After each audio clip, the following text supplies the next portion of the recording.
दादांनी सांगितलं त्याप्रमाणे मी सर्वप्रथम सर्व पत्रकार बांधवांचे स्वागत करतो। मी निमंत्रणाचा स्वीकार करून या पत्रकार परिषदेला उपस्थित झाले याबद्दल मी आपला आभारी आहे। आपल्या माझ्यावर जे तत्कालीन आमदार त्यांनी त्यांच्या अधिकृत पेजवरून त्यांच्या कार्यकर्त्याच्या माध्यमातून त्यांच्या चेलेचपाट्याच्या माध्यमातून जे काही चित्राच्या रूपात प्रकाशित करण्याचा प्रयत्न केला की नोंदणीकृत नसलेले पेपर याच्या माध्यमातून राळ उठवण्याचा प्रयत्न, लेख लिहिण्याचा प्रयत्न आम्हाला माहिती आहे, इथं मीडियावाल्यांना पण माहिती आहे की कोणते पेपर जे पेपर नोंदणीकृत नाही आणि जे त्याच्या माध्यमातून लेख लिहिणे वगैरे वगैरे हे प्रकार सुरू आहे। पेड न्यूज ज्याला म्हणतो, काही लोक आहेत तसे मोस्टली, पण तुमच्यातले अनेक लोक हे अनेक वर्ष मी पत्रकारितेत पाहतोय।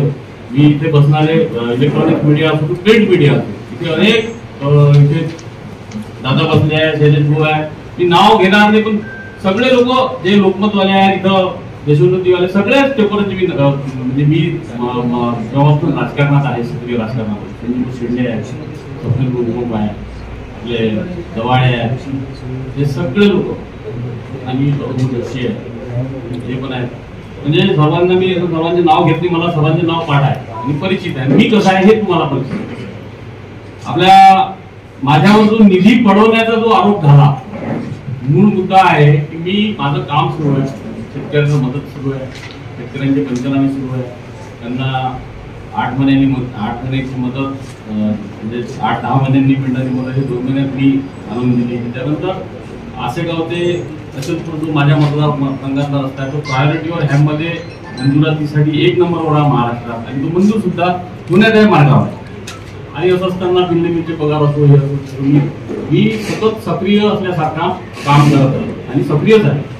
दुसरी गोष्ट मी जाणून घेतली की माझ्यावर हे आरोप का होत आहे, मी तर पत्र दिलं नाही, मी तर काही निधी पडवला नाही किंवा मी निधी काही देऊ शकत नाही। आता कोणताही आमदार पडल्यानंतर त्याचे जे अपूर्ण काम जे असतात ते पूर्णावस्थेत येण्यासाठी 2, 4, 5, 6 महिने 7-8 महिन्याचा काळ लागतो। त्याच्यामुळं त्या कामांना काही माझी स्थगिती नाही, त्या कामांबद्दल माझी तक्रार नाही, फक्त एकच म्हणणं होतं की म्हणणं असते तक्रारी आल्या तर, उदाहरणार्थ एक बेलचं काम आहे बजरंगबलीच्या मंदिरासमोरचं, तिथे थोडंसं निकृष्ट दर्जाचा रस्ता झाला, संबंधित अधिकाऱ्याने सांगितलं ज्यांनी काम केलं, मला माहित नाही कोणी केलं, त्याच्याकडून चांगल्या पद्धतीचं अजूनही काम करून घे, त्याच्याशिवाय त्याचं काढू नका। अशा प्रकारच्या तक्रारी आल्यावरच मी ह्या गोष्टी करणार, आणि ते माझं कर्तव्य आहे की आपल्या मतदारसंघातलं जनतेचं काम हे चांगल्या पद्धतीनं झालं पाहिजे। अन्यथा त्यांच्या काळात जे कामं झालेले आहेत त्या कामात मी कोणत्याही प्रकारची रुकावट आणली नाही, कोणत्या प्रकारचं कोणती स्थगिती आली नाही। मध्यंतरात तांदूळ बाजारात एक रोड, दुसरी बाजूचा रोड सुरू होता, ते त्यांचेच कार्यकर्ते जे 5-25 अर्ध्या हळकुंडाने पिवळे झालेले कच्चे मडके जे आहेत आपण त्याला, की त्या लोकांनी राळ उठवली की आमदारांनी हा रस्ता थांबवला, इकडून झाला तिकडनं डिवायडरच्या पलीकडचा थांबवला। मला फोन येत होते, भाऊ तुम्ही तो रस्ता करून द्या, पावसाळ्याची वेळ, मी संबंधित अधिकाऱ्यांना फोन लावला की म्हटलं याचं काय स्वरूप आहे, तर भाऊ म्हणे त्याच्यावरती थोडासा निधीअभावी तो रस्ता पेंडिंग आहे। मी म्हटलं निधी येत नाही, पण कंत्राटदाराला सांगा तो रस्ता पूर्ण झाला पाहिजे, शहराचा रस्ता आहे। आणि जेव्हा रस्ता सुरू झाला तेव्हा मग कुठं अडथळा निर्माण झाला, लोकांचा गैरसमज दूर झाला, परंतु काही 5-25 लोक गैरसमज पसरवतात, त्यांना अजूनही मान्य नाही की आपला आमदार पडला, आणि आमदारालाही मान्य नाही की मी आता पडलो, कारण महाराष्ट्राचा नेता बनायला चाललेला, मुख्यमंत्री बनायला चाललेला माणूस आणि देशाच्या पंतप्रधानाला मोदीचा बाप जरी आला तरी पडणार नाही, अशा प्रकारची वल्गना, अशा प्रकारचे वक्तव्य करणारा माणूस जेव्हा अहंकारात जातो तेव्हा शेवटी कोणत्याही माणसाला मोठं ही जनता करते। कोणत्याही व्यक्तीला 4-4 टर्म दिले, तुम्हाला एवढं मोठं खूप सारं प्रेम दिलं अपक्ष असताना, त्याचे उपकार तुम्ही असे केले की मी पुढे सांगणारच आहे की माझ्यावर जो आरोप केला निधी पडवण्याचा, आम्ही ते प्रत्यक्ष खोलात गेल्यानंतर मी मंत्रालयात गेलो आणि नियोजन विभागात गेलो असताना मी त्यांना विचारलं की असं कसं, कोणाच्या पत्रावर दिला, तर त्यांनी ते फाईल काढून मी पत्र दिलं त्यांना, मला त्याच्या साक्षांकित प्रती आणि प्रमाणित केलेल्या प्रती मला देण्यात आल्या, त्यांनी लगेच मला त्या दिल्या। आणि माझं डोकं चक्रावलं की म्हटलं बघा की एकही पुरावा नसणारे, शेवटी कसं असते, आणि ज्याचं पत्र आहे, ज्याचा निधी आहे, त्याला काम बदल करण्याची त्यालाच एक संधी असते, त्यालाच एक म्हणजे अधिकार असतात.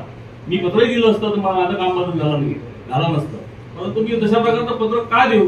मी तुमचे कामं टाकलेले आहेत, तुम्ही त्याचे भूमिपूजन केलेले आहे.